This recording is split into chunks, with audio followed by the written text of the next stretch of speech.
नमस्कार, कैसे हो? तो मैं आज आपको बताऊंगा नॉर्मल स्पर्म के बारे में कि नॉर्मल स्पर्म क्या है। ठीक है, इसके कितने भाग होते हैं सीमन के, उनके बारे में आज आपको पूरा बताऊंगा। तो देखते हैं कि सीमन किसी मेल के रिप्रोडक्टिव ऑर्गन से निकलने वाला सीक्रेशन होता है। सीमन किसी मेल के जो रिप्रोडक्टिव ऑर्गन्स होते हैं, जनन अंग होते हैं, उनसे निकलने वाला सीक्रेशन होता है, जिसमें स्पर्म होते हैं, सीमन में होते हैं स्पर्म। और सीमन के मुख्य कितने भाग होते हैं? 2 होते हैं। कौन कौन से भाग है वो? एक तो होता है स्पर्म और एक होता है सेमिनल प्लाज्मा। स्पर्म के 2 भाग होते हैं, एक तो स्पर्म और एक सेमिनल प्लाज्मा। स्पर्म देखते क्या है? स्पर्म टेस्टिस में बनते हैं। इस टाइम कहाँ बनते हैं? टेस्टिस में बनते हैं तथा एपिडिडाइमस में स्टोर रहते हैं। जो एपिडिडाइमिस होते हैं टेस्टिस के अंदर, उसमें स्टोर रहते हैं। सेमिनल प्लाज्मा टेस्टिस से स्पर्म निकलते समय रास्ते में दूसरी ग्लैंड के सीक्रेशन में मिल जाते हैं।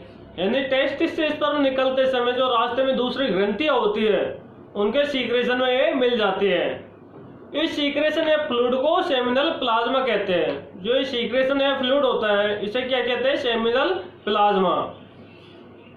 इसी प्रकार सीमन एक दूधिया मिश्रण हो जाता है। सीमन का कलर कैसा हो जाता है? दूधिया कलर का हो जाता है।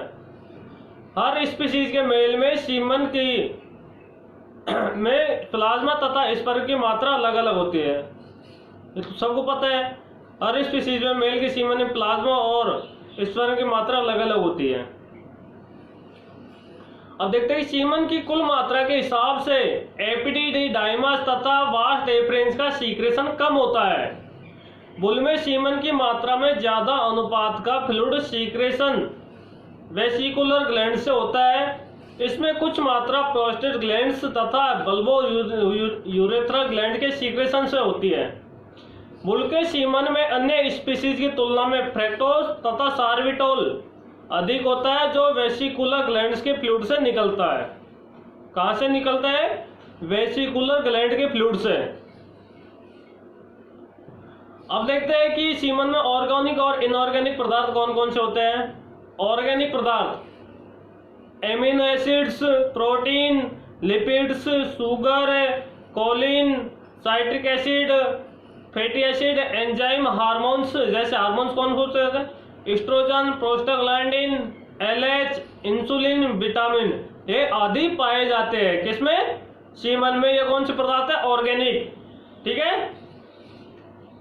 अब देखते हैं कि बुल के फ्रेश सीमन का पीएच 6.8, घोड़े का 7.4, बकरे का 6.8, सुअर का 7.4 तथा डॉग का 6.7 होता है। ये सीमन का क्या है? पीएच है, इसको याद रख लेना जरूरी है। सीमन में स्पर्म की मात्रा जितनी ज्यादा होगी उतनी पीएच अधिक होगी। जितनी मात्रा सीमन में ज्यादा होगी उतनी पीएच अधिक होगी। इसके अलावा स्पर्म की मोटाइलिटी जितनी ज्यादा होगी उतनी पीएच कम होगी। अगर मोटाइलिटी ज्यादा होगी तो पीएच कम होगी, और सीमन की मात्रा ज्यादा होगी तो पीएच ज्यादा होगी। ठीक है। अब देखते हैं कि सीमन कहां कहां से निकलता है। ये सीमन कहां कहां से निकलता है और कहां कहां से होकर पास होता है, वो मैं आपको बताता हूं। जैसे कि ये रहा, ये होता है टेस्टिस। यहां से निकलने के बाद एपिडिडाइमिस में जाता है, एपिडिडाइमिस से एम्पुला में जाता है। एम्पुला के बाद में ये आ गया वेसिकुलर ग्लैंड्स। ये कौन सी है? वेसिकुलर ग्लैंड्स है। यहाँ से आने के बाद में प्रोस्टेट ग्रंथि आती है, यहाँ आता है। यहाँ के बाद में ये जाता है bulbo urethral glands, bulbo urethral ग्रंथि होती है, वहाँ आता है। उसके बाद में ये बाहर आ जाता है। ठीक है ना। यहाँ से इसकी क्रिया चालू होती है और यहाँ एंड होती है इसकी। यहाँ से चालू होती है, यहाँ बनता है टेस्टिस में, और यहाँ से निकलता है बाहर। ठीक है। अब देखते हैं गाय भैंस के सीमन में फ्रैक्टोज की मात्रा अधिक पाई जाती है, जो स्पर्म को गति देने के लिए एनर्जी देती है। अब फ्रक्टोज की मात्रा सुअर के सीमन में कम, घोड़े में बहुत कम तथा डॉग के सीमन में बिल्कुल नहीं होती। ठीक है, क्या नहीं होती? फ्रक्टोज घोड़े में बहुत कम और डॉग के सीमन में बिल्कुल नहीं होती है। इसके अलावा एनर्जी के लिए ग्लूकोज, सार्बिटोल और मैनोज आदि का भी उपयोग कर सकते हैं। ठीक है, अब देखते हैं कि बुल के सीमन में और इनऑर्गेनिक पदार्थ कौन कौन से हैं, वो मैं आपको बता दूं। ऑर्गेनिक मैंने पहले बता दिया, अब इनऑर्गेनिक में बता रहा हूं। Sodium, potassium, magnesium, calcium, chloride, phosphorus आदि पाए जाते हैं। ये क्या है? इनऑर्गेनिक पदार्थ है। और इसके अलावा भी कौन कौन से तत्व है इसमें? कॉपर, आयरन, जिंक आदि भी पाए जाते हैं। ठीक है,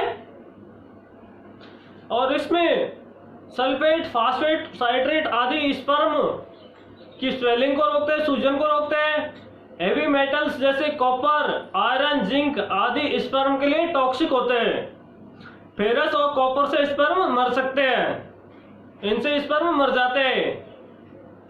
अब देखते हैं नॉर्मल स्पर्म क्या है और इसके कितने भाग हैं, वो मैं आपको बताता हूं। एक नॉर्मल स्पर्म 2 भागों का बना होता है। नॉर्मल स्पर्म होता है वो 2 भागों का बना होता है। एक होता है टेल और एक होता है हेड। कौन कौन से? एक हेड और एक टेल। जैसे कि ये हेड और ये टेल, ये वाला हेड और ये टेल है, ये स्पर्म है। ठीक है, टेल के 2 भाग होते हैं, एक तो मेन पीस और एक एंड पीस। जैसे कि ये टेल है, यहां से लेकर ये टेल है, एक तो ये मेन पीस हो गया, ये एंड पीस। ठीक है, हेड भाग में स्पर्म का महत्वपूर्ण भाग न्यूक्लियस होता है, जिसमें जेनेटिक कोड डीएनए होता है। जिसमें क्या होता है कि जेनेटिक कोड डीएनए होता है। ये जेनेटिक कोड ही तय करता है कि उसकी संतानें कैसे होगी। ये जेनेटिक कोड ही तय करेगी कि उसकी संतानें आगे कैसी होगी। हेड का ऊपरी भाग प्रोक्सिमल जो न्यूक्लियस को ढके रखता है, वो क्या कहलाता है? एक्रोसोम कहलाता है। इसमें एंजाइम होते हैं जो फर्टिलाइजेशन के समय ओवम को भेदने में हेल्प करते हैं। एंजाइम होते हैं जो फर्टिलाइजेशन के समय जो ओवम होता है उसको भेदने में हेल्प करते हैं। यदि एक्रोसोम पूरी तरह विकसित नहीं होता है तो यह भाग गायब होगा, तो स्पर्म और ओवम के साथ फर्टिलाइजेशन नहीं कर पाएगा। तो वो अगर वो गायब होगा तो फर्टिलाइजेशन नहीं होगा। हेड के जिस भाग पर टेल का जुड़ाव होता है या शुरू होती है उसे क्या कहते हैं? प्रॉक्सिमल सेंट्रियोल्स कहते हैं। हेड के जिस भाग पर टेल का जुड़ाव होता है उसे प्रॉक्सिमल सेंट्रियोल्स कहते हैं। फर्टिलाइजेशन के समय इसी भाग से हेड और टेल अलग होते हैं। फर्टिलाइजेशन होते हैं उस टाइम पे स्पर्म को जो हेड और टेल होता है वो अलग हो जाते हैं। इस भाग से नीचे वाला मोटा भाग मिड पीस कहलाता है। जो स्पर्म का मोटा भाग होता है वो क्या कहलाता है? मिड पीस कहलाता है। जैसे कि ये मोटा वाला भाग है, ये वाला मिड पीस कहलाता है, जिसकी लंबाई बुल के स्पर्म में 8.10 माइक्रो यूनिट होती है। इस भाग की ऊपरी सुरक्षा लेयर को माइटोकॉन्ड्रियल शीथ कहते हैं। जो इस भाग की ऊपरी लेयर होती है उसे क्या कहते हैं? माइटोकॉन्ड्रियल शीथ कहते हैं। अब देखते हो कि मेन पीस कितना का होता है, कितने लंबाई में होता है? 40 से 50 इंट्रा यूनिट तथा एंड पीस 3 इंट्रा यूनिट होती है। स्पर्म के अगले भाग होते हैं, एंड पीस पर सुरक्षा परत नहीं होती और टेल पर महीन मुलायम रेशेदार गुच्छा होता है, जो फर्टिलाइजेशन के समय इसी रेशेदार फ्राइविल की मदद से स्पर्म ओवम की ओर बढ़ते हैं। जो ये गुच्छा होता है इससे क्या होता है कि स्पर्म आगे की ओर बढ़ता है। टेल के इसी भाग में कॉन्स्ट्रक्शन तथा फाइब्रिल की गति से स्पर्म में एक विशेष मूवमेंट होती है। स्पर्म में क्या होता है कि एक विशेष मूवमेंट होती है जिससे आगे बढ़ता है, स्पर्म आगे बढ़ता है। और माइक्रोस्कोप में स्पर्म की मोटाइलिटी आसानी से देखी जा सकती है। जो माइक्रोस्कोप होता है उससे इसकी मोटाइलिटी आसानी से देखी जा सकती है। जैसे कि मैं आपको बताता हूँ, स्पर्म, ये स्पर्म है, ठीक है। स्पर्म में सब ऊपर वाला भाग हेड होता है और नीचे टेल, ये हो गया मिड पीस। यहां से टेल होती है, मिड पीस, ये मेन पीस और ये एंड पीस, ठीक है। यहाँ प्लाज्मा मेम्ब्रेन होती है, ये वाली परत, इसके अंदर वाली परत होती है एपिकल रिड्स, और इसके अंदर होता है एक्रोसोम, जो न्यूक्लियस को ढके रहता है ना, वो एक्रोसोम कहलाता है। और ये अंदर होता है न्यूक्लियस, ठीक है। अब ये हो गया पोस्ट्रोपियल कैप।